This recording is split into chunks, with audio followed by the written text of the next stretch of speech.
evening. One woman, 6 murders, a deadly cyanide murder plot that spanned over 14 long years. The chilling serial murder case from Kerala is right out of a crime suspense thriller. But the depravity will shock you, will send shivers down your spine. The cold-blooded nature of this is truly haunting viewers.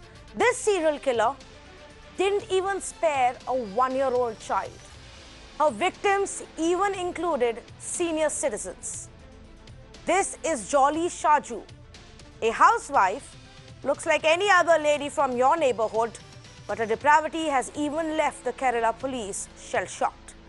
The police have now established a connection between a series of deaths, or that is what people believed had happened, and cyanide, the poisonous substance, with this woman. The chain of deaths would have gone unnoticed. But the first husband of this accused, his brother actually sniffed this sinister plot. He was the one who approached the police to investigate into all of these deaths because he thought there was something wrong. Jolly has now confessed to her crime. For 14 years, a local jeweler supplied cyanide to her. He is now been named as the second accused. Another man who procured the cyanide has also been named as an accused. This saga went on for 14 long years. Let's go across to Aarti first, joining me from the newsroom to really explain the story to us. Aarti, were these people all from the same family? You know, what is the connection here? You know, Tanvi, this is like an episode straight out of Murder, She Wrote, where one woman is responsible for 6 murders across 14 years and no one suspected her. She got away with complete impunity up until now. The woman on your screen here, Jolly Amma, she committed a series of murders over 14 years. Now, Jolly Amma was married to a man named Roy. The first murder that she committed was in 2002 when she killed Roy's mother, that is her own mother-in-law, who was 57 at that time. The second murder that she committed was her father-in-law, Tom Thomas, Roy's father, her father-in-law, in 2008. She then killed Roy in 2011. Now, these 3 murders she got away with, and it was a very insidious plot. She killed them using cyanide laced in their food. No one suspected anything. It was business as usual. But there was one more murder committed after Matthew, who was her mother-in-law's brother, started raising questions over Roy's mysterious death. To bury that, to ensure that no questions were asked and the case wasn't reinvestigated, she even killed Matthew in 2017. So that was one entire family virtually wiped out by Jolly Amma. Then comes take 2, where she actually ends up killing Silly, who was her second husband, Shaju's wife, and their 1-year-old daughter, Alfine.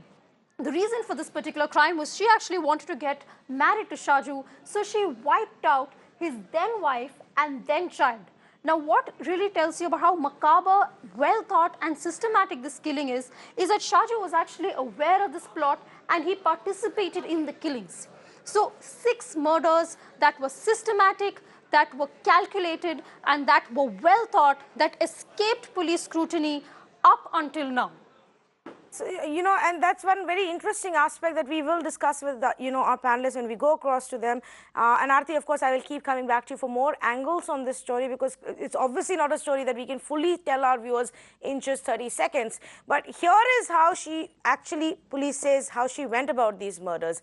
She killed all 6 people by mixing poison in their blood. So, in fact, cyanide was used in every single case, but perhaps initially nobody thought that there was something amiss in these deaths, so nobody even bothered to do a post-mortem or do a proper check into the cause of death. Now, obviously, she had some help.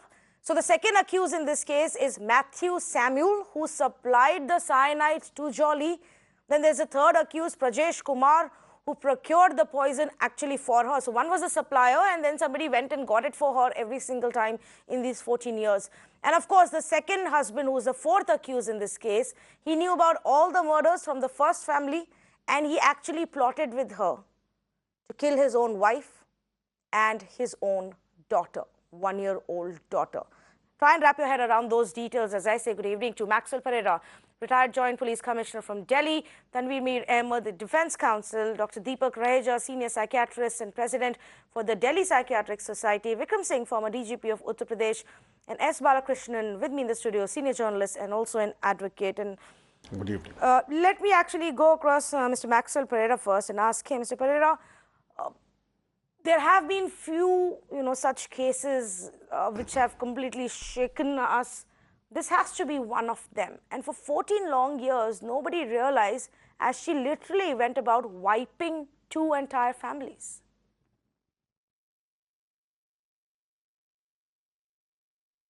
That's shocking that she escaped the scrutiny of law throughout the 14 years. It is very surprising that someone from America, the brother of Roy, her husband, who was killed, he was the first one to raise the suspicion and then start the investigation. It is still not clear from the details so far seen in the media how actually the what you call the cyanide was used, and how it can be explained over a period of time. That having said, human nature is such that one sees murder. One has read that every human being is capable of murder given the circumstances. But here it is a devious mind, it is a diabolical mind that has schemed throughout single-handedly the murders and then taken accomplices to procure or supply the poison concerned and remained absolutely without suspicion, without anyone pointing a finger for 14 long years. Interesting. Mr. Vikram Singh, do weigh in on this. Do you think, to a certain point, because so the first death, people believed was due to natural reasons. The second one they thought was a heart attack. The senior citizens, the mother-in-law and then the father-in-law. Often what happens is that people don't even go for a proper maybe post-mortem or to find out the cause of the death. They don't get proper certification done, which is why probably we missed it. How is it otherwise possible that 6 deaths happen and we completely miss the cyanide angle unless, there was some kind of a cover-up which was taking place for 14 years? Tanvi, a very significant question. The first thing that any professional police officer would ask in the case of murder, who stands to gain or benefit and what is the motive of the murder? 6 people dying unnaturally and none of them senior enough that everybody is dying of heart attack. Things are not adding up. And a careful, as Mr. Maxwell Pereira had mentioned, a very elaborate post-mortem would have exposed that these were cases of poisoning. In any case, when the cause of death is not ascertained, the viscera is preserved. And the viscera is subjected to close scrutiny, even spectroscopic analysis, to identify the poisoning agents in the microscopic quantities also. You may recall that Napoleon's hair was analyzed for arsenic through spectroscopic, not calorimetric methods, and it was identified that he died of arsenic poisoning after even 100 years. So if that was possible, this was possible in this case. In case of Tom, perhaps Tom from USA understood that things are not adding up. It is absolutely unnatural for 6 people in the family to die unnaturally, and any skillful investigator would have gone to the bottom of this. Again, one last point, Tanvi, that Agatha Christie came out with a novel 60 years ago, Sparkling Cyanide. This is a straight lift from that novel, and as the police investigator subject to a narco and a polygraph test, I think it will come out that she was indeed influenced by Agatha Christie. That one did occur to me, Mr. Vikram Singh, and but when you're reading these books, you don't really expect to come across real life stories like this, and that I think is what really got my attention in this case. And why was she doing this? This is what the police are telling us right now, and largely it was greed and lust for power, and maybe love at one point of time. She killed her father-in-law and maternal uncle for money and family property. And she killed her mother-in-law maybe to gain all the power within the household, to be the one that really calls the shots. Killed husband over marital discord. Killed the child and the wife of her then second husband to obviously marry him. So there are different reasons that the police at this point is attributing. Mr. Balakrishnan, in your memory, in your experience, have you ever seen something like this? Well, in the mid-60s in Mumbai, we had this serial killer called Raman Raghav, on whose life a movie was also made some years back. This guy, he killed 41 people. He would go at night and then pick up a stone, and his victims were invariably poor people sleeping on the pavements of Mumbai, and he would drop the heavy stone on their head and kill. Apparently, he said he did all this at the bidding of a goddess who asked him to do this. This created a terror in the entire city of Mumbai, and the Mumbai police and the crime branch, they were the tenterhooks. For several years, this Raman Raghav, he escaped the clutches of law. But finally, because of sharp this detection on the part of the Mumbai crime branch, he was caught, and Mumbai was relieved of loads of anxiety. But coming to this Kerala case, we all assumed that Jolly had indeed murdered these 6 people. I feel that we are jumping the gun unless and until she has made a confession under section 164 of the Criminal Procedure Code. We can't say that she is the one actually who did that. There could be more players in this. There could be more people who wanted to had some motive in bumping of these people. Right. So I think we should hold our judgment and go by whatever circumstantial evidence is there. And the early gentleman, Mr. Vikram, he mentioned about conducting narco tests and polygraph tests on her. But the law says that you cannot conduct this test against the wishes of the accused person. Right. So that is a major hurdle. It all depends as to how tactful the Kerala police is able to interrogate Jolly, and also whether she is making a confession before a magistrate under section 164. So till then, there will be a lot of leads which needs to be followed up together. But what surprises me is that cyanide poisoning is not something which can't be detected through proper forensic thing. Yes. Okay. And since the murder was the death of the first person itself was very suspicious, they ought to have sent the viscera for advanced analysis and then found out exact cause of death. Because till the 6 murders were completed, nobody thought that there were murders in the first place. Right. It was all believed that it was some cardiac arrest or some neurological problem, brain hemorrhage or something like that. But till that Tom guy from the US, he came, he smelled rat, and then the whole thing took a different turn.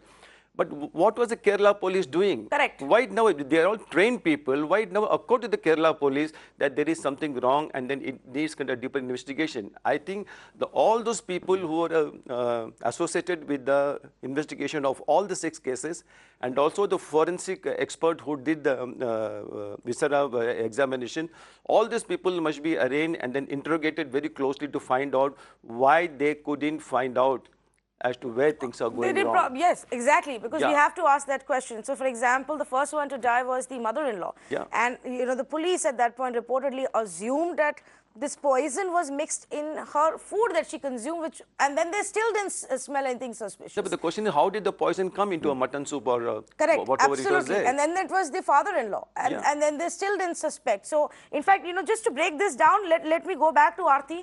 And Aarti, if you can just tell us, how did this finally come about? Obviously, a big role to play there was her ex-husband's brother, who actually became suspicious. Right, Tanveer, he was actually the one that raised the red flag that kept pestering the police actually to reopen the case, because otherwise, for 14 years after committing these crimes, Jolly Amma would have probably gotten away with it. Now, remember, 6 murders in 14 years, but the issue came to light after the brother of her first husband raised a complaint, went to the police and filed a complaint. It was after that that the police were forced to reinvestigate the case, and Rojo, that's the younger brother of the first husband who was killed, that's Roy, he lives in the US. He was very suspicious about the nature of the deaths, the fact that so many people died under mysterious circumstances, and he was the one who first insisted that the police probe the matter. Remember, actually, when the mother-in-law's brother had first raised questions, Jolly Amma had actually managed to kill him.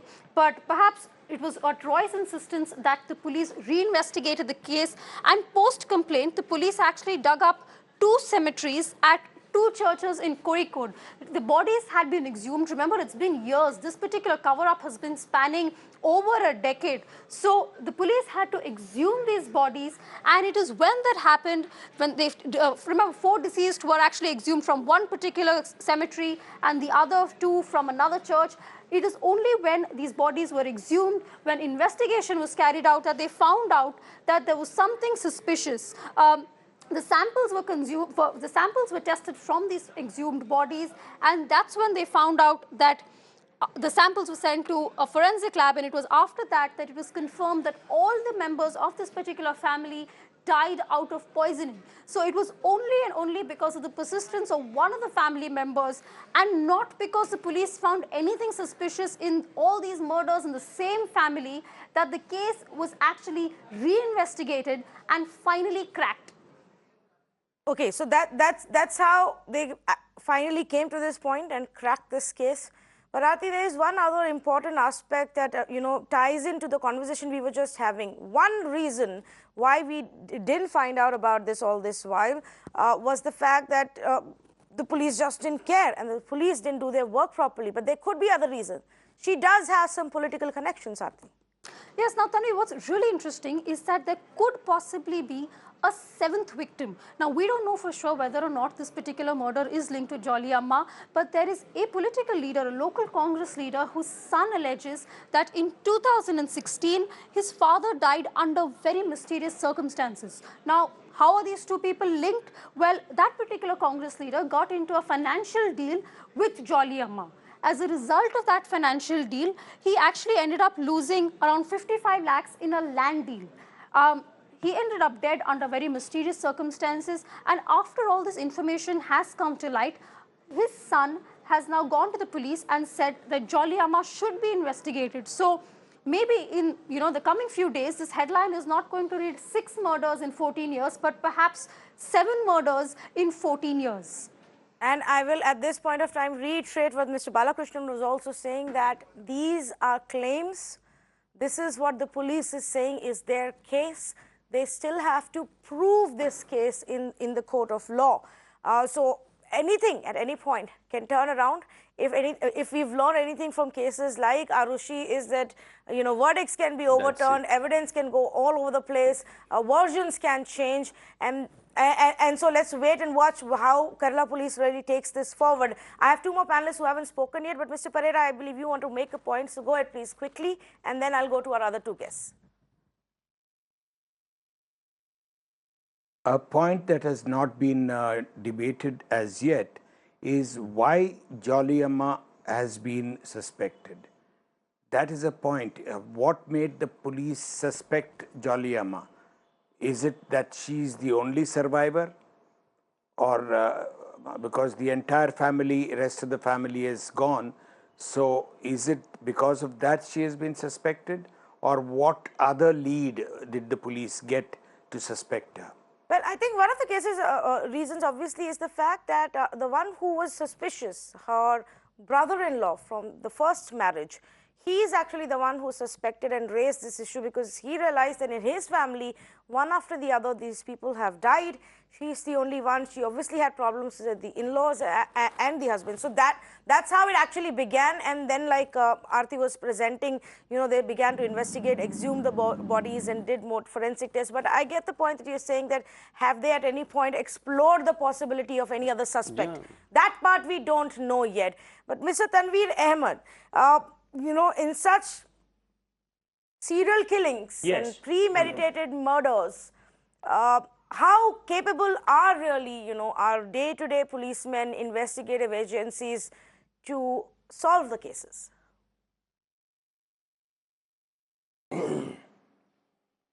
Well, that's a very, a complex question. I would like to break it up into a couple of parts. First of all, you know, in our country, whether you are in a metropolitan city or in a state, there is always a problem of demand and supply, which is that you always have less policemen catering to very large population sizes. So, for example, say in a normal household, somebody dies and he goes to a hospital, and you know there's something happening there. Then the people start saying that, look, we don't want to go for a post-mortem. We need to be left alone, and you know this was a suicide or something of that sort. That is where even if the police people come into play, but they're not very authoritative. So a lot of these, kind of cases also, you know, get brushed away in certain circumstances. But if we talk about the case in hand from, you know, a defense criminal lawyers perspective, I would like to make a couple of points. Number one is that, you know, cyanide poisoning has a very limited life. You know, at the initial stage when somebody has consumed cyanide and he has died, you can identify it from a froth that is collecting in his mouth or nose. Now, it has been seen in cyanide deaths that come the next day, the chance of identifying cyanide in bloodstream gets lessened by 79%. So if you don't do an immediate autopsy and collect the stomach samples, collect the liver samples, collect the spleen samples, you will not identify cyanide as the killing attribute at all.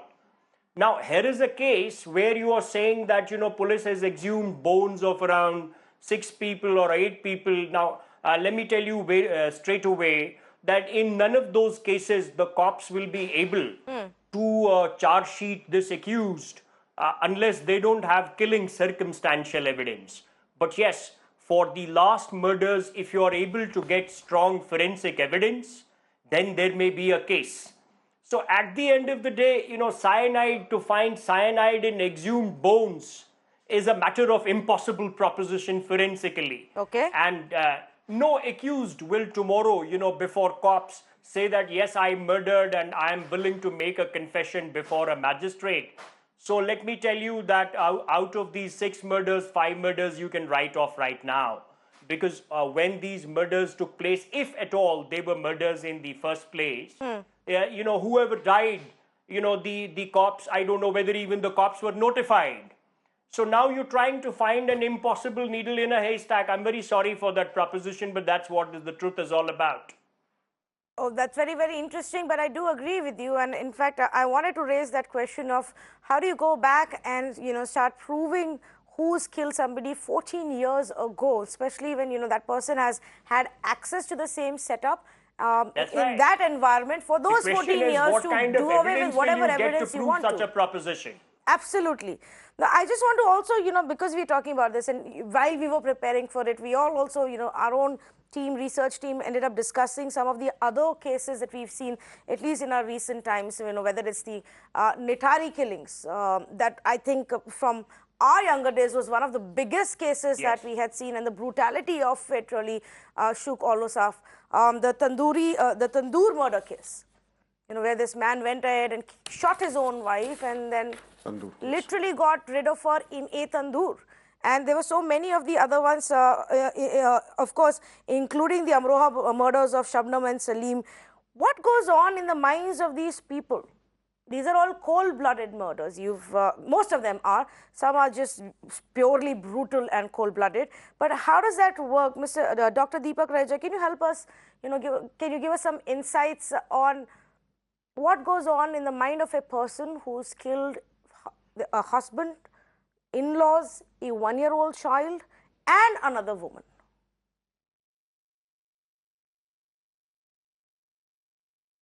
So, Tanvi, like you rightly said, one can clearly establish that this is not a stable mind.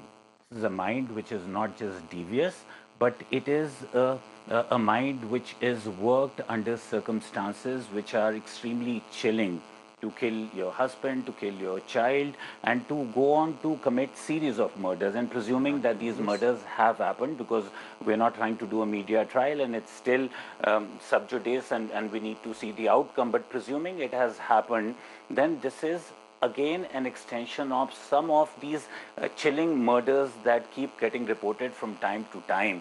And if we look at the extrinsic factors vis-a-vis the extrinsic factors, we can clearly establish that these people are very unstable. They have a mindset which is extremely dangerous and antisocial. These are possibly individuals who don't go through the guilt perception in the normal sense. They don't feel guilty like normal people do, and the whole amalgamation of the emotional circuit in the brain is different from how it would operate to a normal mind. So from a normal perspective, you'll find it bone chilling, and you'll find it cold-blooded, and you'll find it possibly something which is not doable. But to this mind, it is extremely carefully plotted. It is in vain an attempt of this mind to possibly rationalize the jigsaw puzzle of the society that he or she creates for himself or herself, and it is trying to find justice to a perceived aggrievement, a perceived hurt that is possibly emanating from a long time. Sometimes the roots can be dated back to the childhood, and you'd find that often either these individuals have been exposed to extreme trauma, or they have been abused themselves, and not being able to address that, and for the circumstances that they grew in, they found a absolutely different connotation of how society should function, how they should be a part of it, and brewing that cognitive dissonance and the pain, they find their own mechanism as to how they want to set things right. And there is definitely that element of self-preservedness that they see for themselves, a selfish context in which they feel that the means should justify what they are desiring for, and they will then go ahead and do whatever it takes to what they have set their mind on, be it also murder in a cold-blooded manner,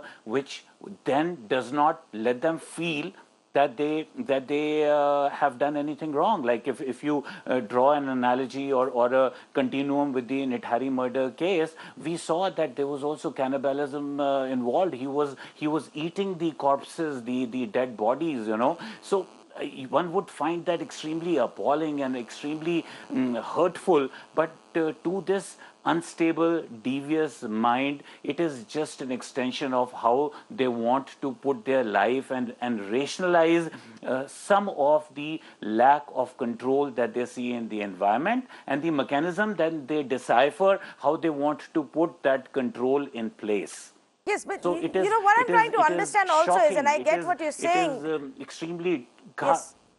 Dr. Raja, what I was also trying to understand is she did it for different reasons, so we are being given to understand. So, in one part it was to get the property, then it was for a bit more power to run the household. Then at some point it apparently became about love or, wanting to marry this man. Does it also reflect that, for the minds which have the tendency for serial killing, once they get used to it, then it doesn't matter what the reason it could be a very small trigger. It could, simply be that now they've become, I don't know, hooked onto it.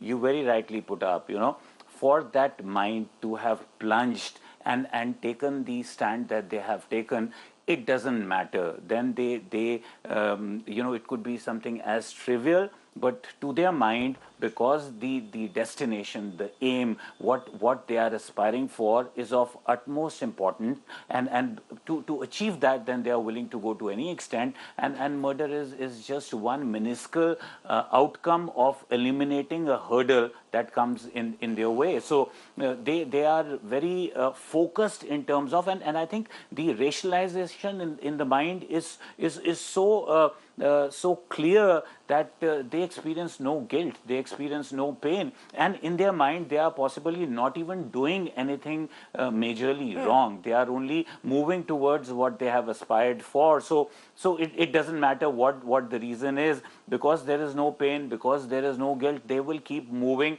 and they will keep possibly just prosecuting any hurdle that would come in their way. So they have a very unjust understanding of society, and the way they feel they have been aggrieved or they have been hurt, and society or people around have been unfair to them in their own special way. There's there is a TV series which is currently going on, which actually talks about how in the 60s, US investigators decided to do a special research on what goes on in such mines, and if they can understand it, to try and preempt and stop some of these crimes from happening. And that actually got me thinking, Mr. Singh, Mr. Vikram Singh, do we have such setups in our country? Are the investigators, trained in any way to understand criminal minds?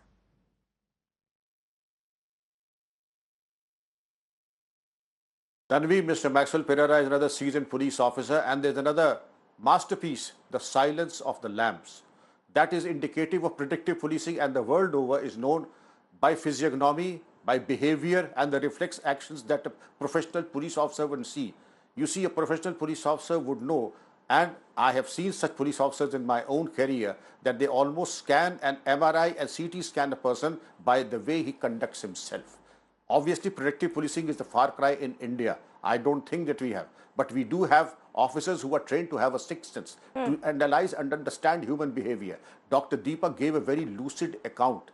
But there's a thing that comes by experience. That police officer or customs officer, he sits at the airport and he notices, allows 99 people to pass, but stops the 100% because he knows that he doesn't like his face. And a person, any person above the age of 30, he should be responsible for his gait, his contact, and his face. I'm not referring to the looks, but by his gait, his body language, and any professional investigator can understand that.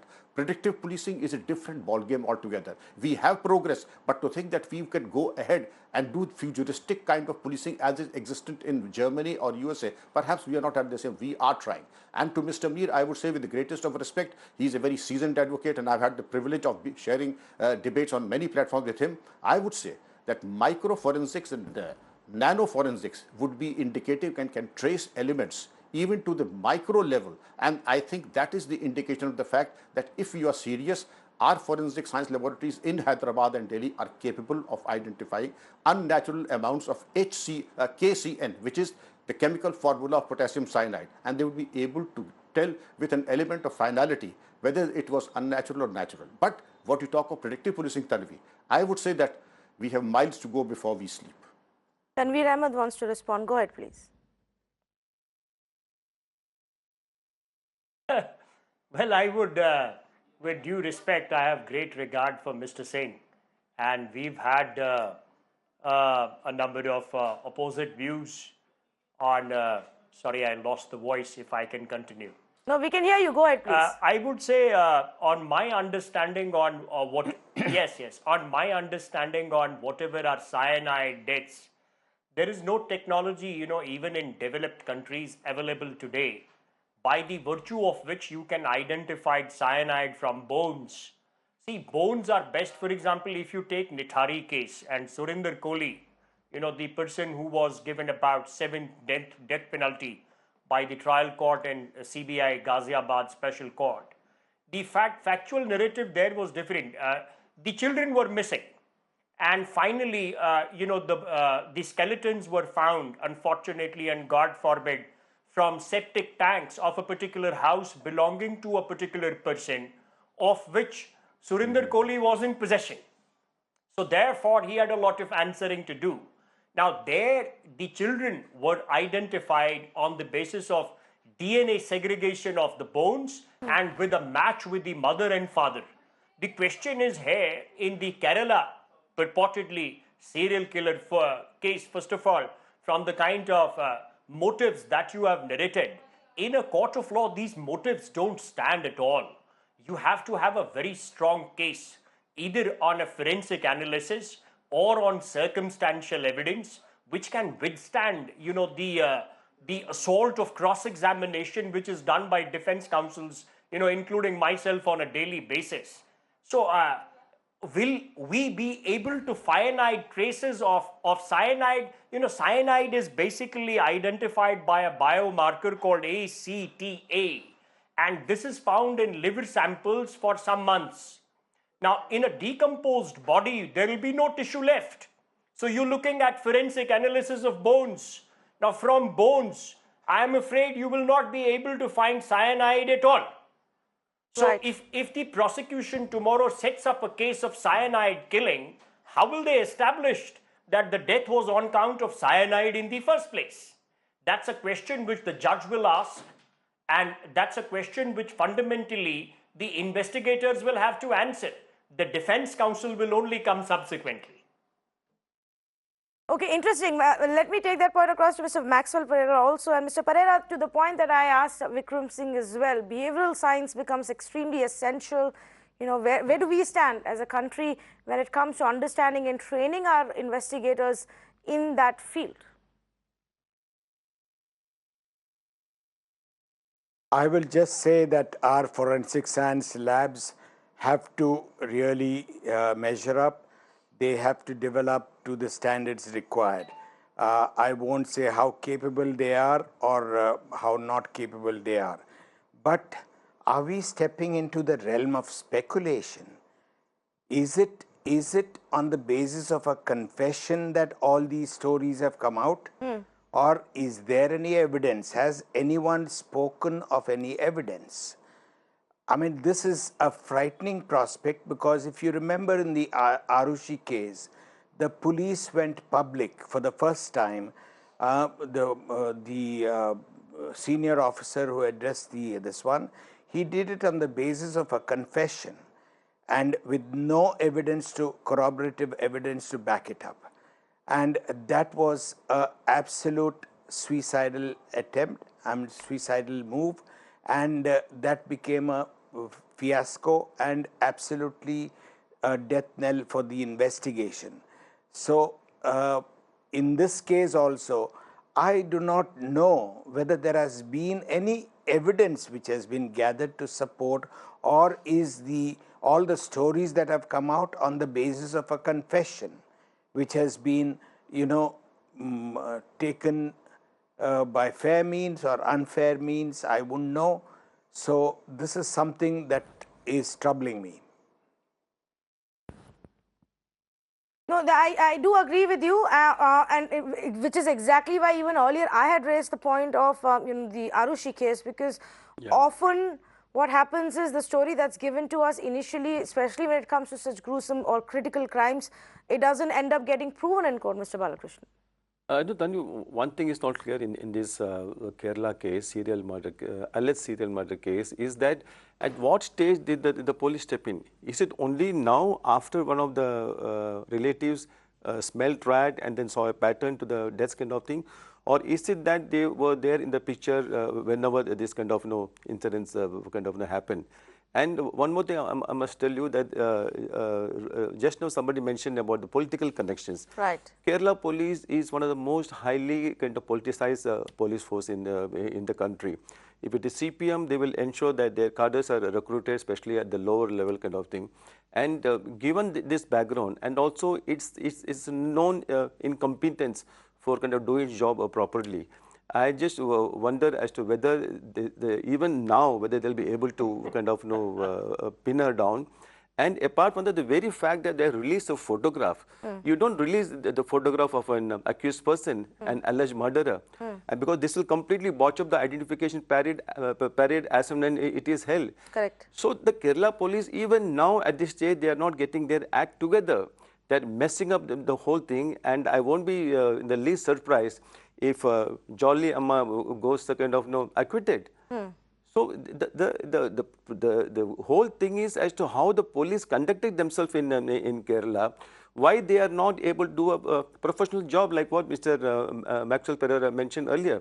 And apart from that, these are not professional criminals. All the cases which you mentioned with Amroha or Arusha, what kind of thing, these are all ordinary people like you and me.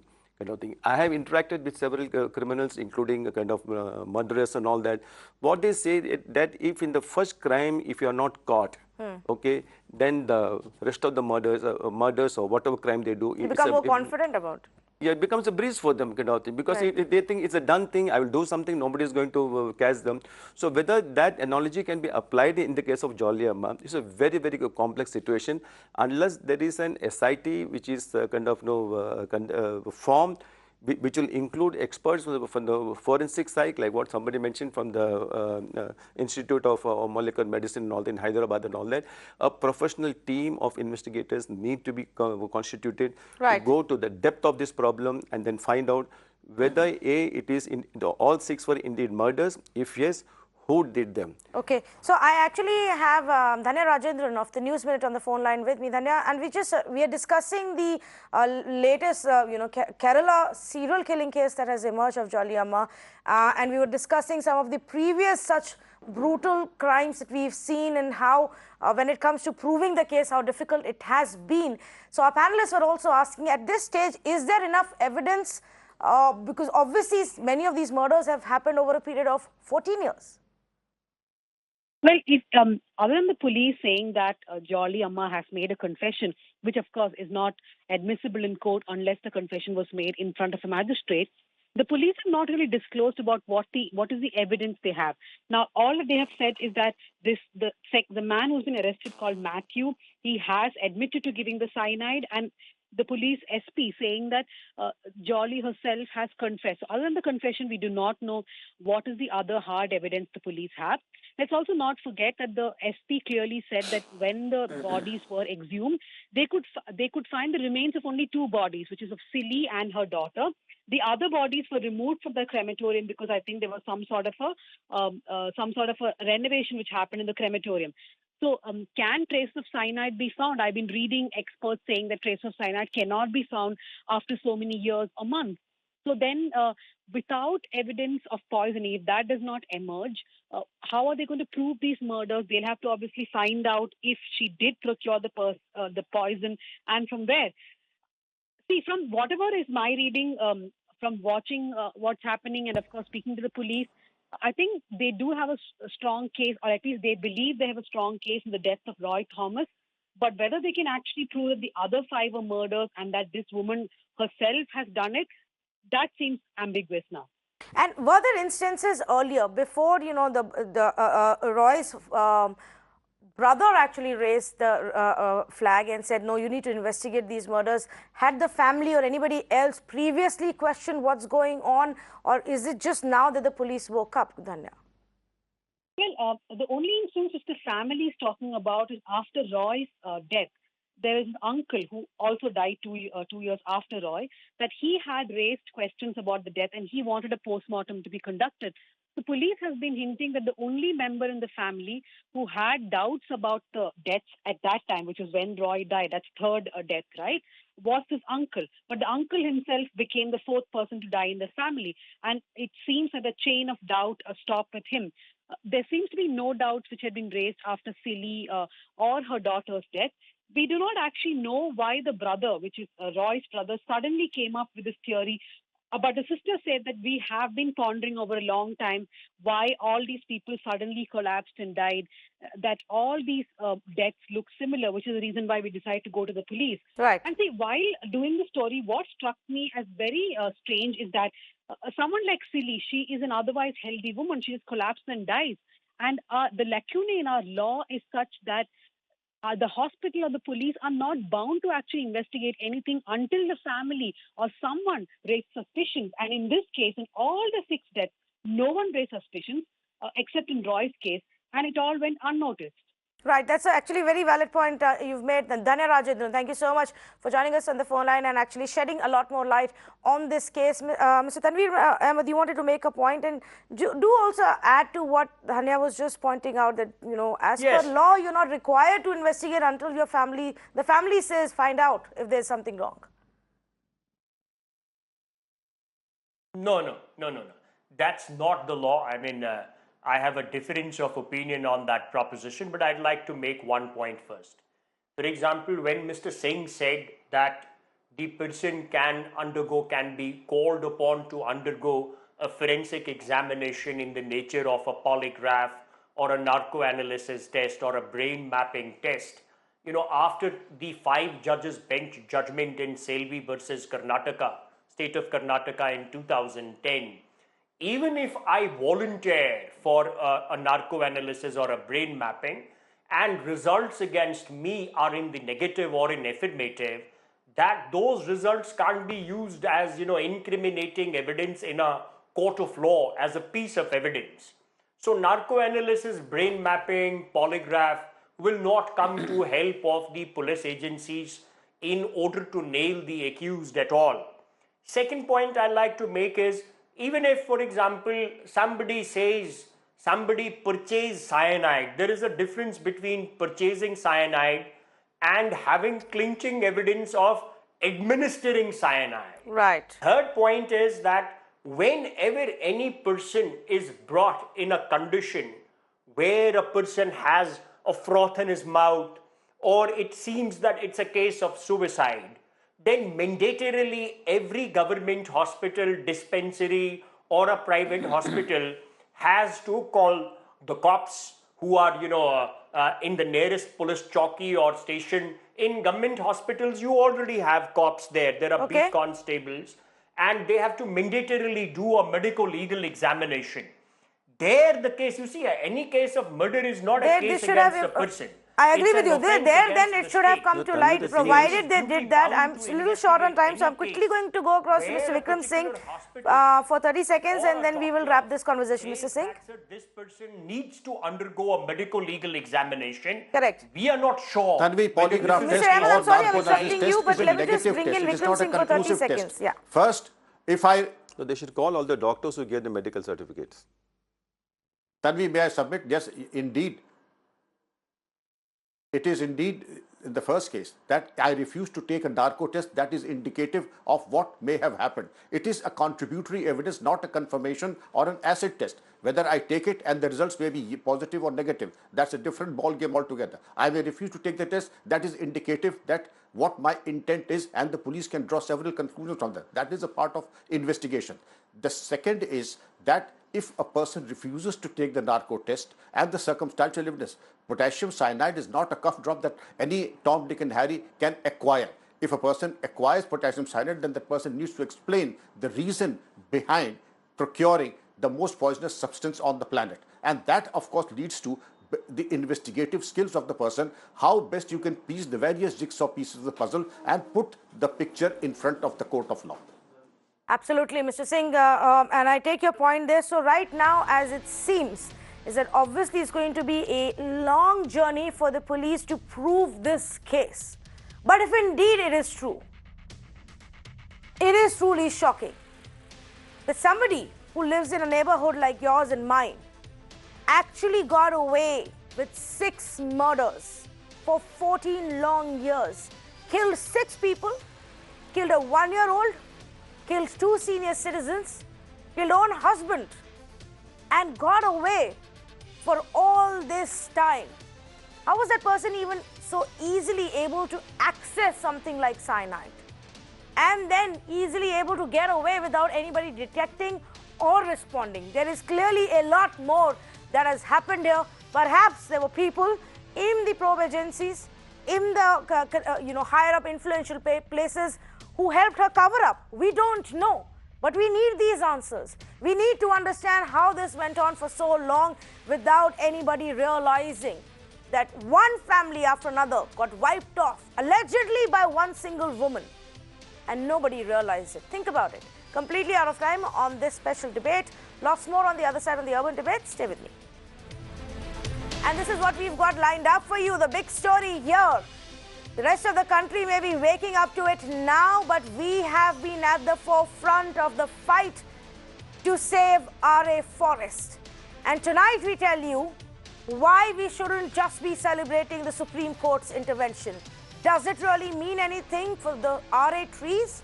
That's the big conversation at 9 p.m. We also have a second big debate lined up for you at 9:30 p.m. The consumer sentiment, as per Reserve Bank of India, has dropped to a 6-year low. What can we do to revive sentiment? What can we do to revive people buying more products in this country to revive the economy? Two big topics lined up. Stay with me.